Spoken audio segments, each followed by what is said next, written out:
Saya Yoas Adi Prasetya, dan renungan singkat kali ini berjudul Bertobatlah.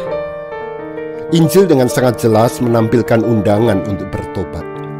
Matius 3 ayat 2 menampilkan seruan Yohanes Pembaptis. Bertobatlah, sebab kerajaan surga sudah dekat.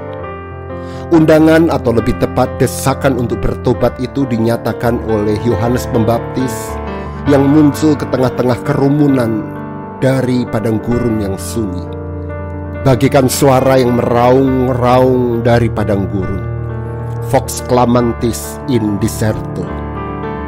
Namun desakan itu diletakkan dalam bingkai rahmat atau anugerah, yaitu bahwa kerajaan Allah tengah mendatangi kita dan sungguh sudah sangat dekat.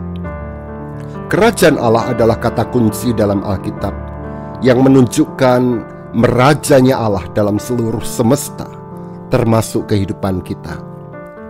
Jika sang raja itu tengah datang, maka segala sesuatu yang berlawanan dengannya pastilah akan tertolak dan terpental, dan segala sesuatu yang selaras akan diperkenan untuk datang dan mengiringi sang raja itu. Maka undangan bahkan desakan untuk bertobat perlu sungguh kita simak. Kita perlu bertanya di dalam hati kita, apakah sang raja yang datang itu akan berkenan kepada kita atau tidak? Pertanyaan penting ini tampaknya mudah saja untuk dijawab, bukan? Tetapi izinkan saya berkata, semakin kita merasa mudah menjawabnya, mungkin kita justru termasuk orang-orang yang tertolak. Itulah yang setepatnya terjadi setelah Yohanes Pembaptis menyuarakan pertobatan. Banyak orang sungguh bertobat dan menyerahkan diri untuk dibaptis. Akan tetapi datang juga orang Farisi dan orang Saduki yang tertolak. Pada ayat yang ke-7 bahkan Yohanes Pembaptis menghardik mereka sebagai keturunan ular beludak.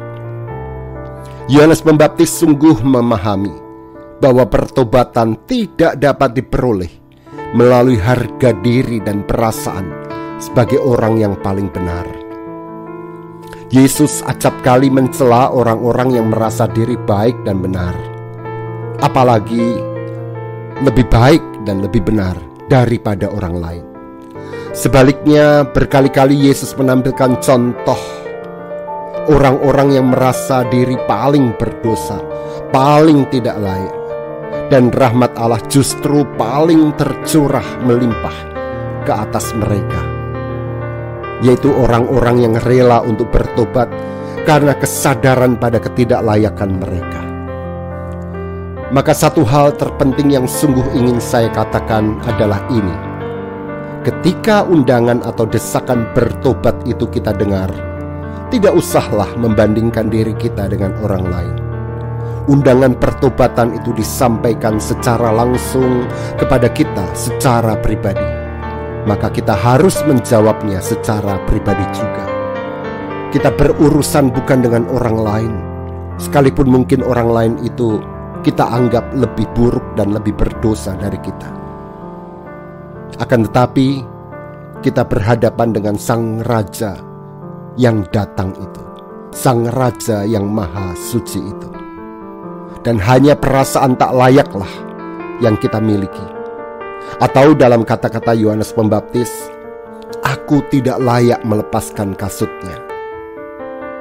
Di hadapan dia yang datang itu, sungguh kita tak layak. Maka mari bertobat. Mari bertobat dengan hati yang remuk, redam. Amin.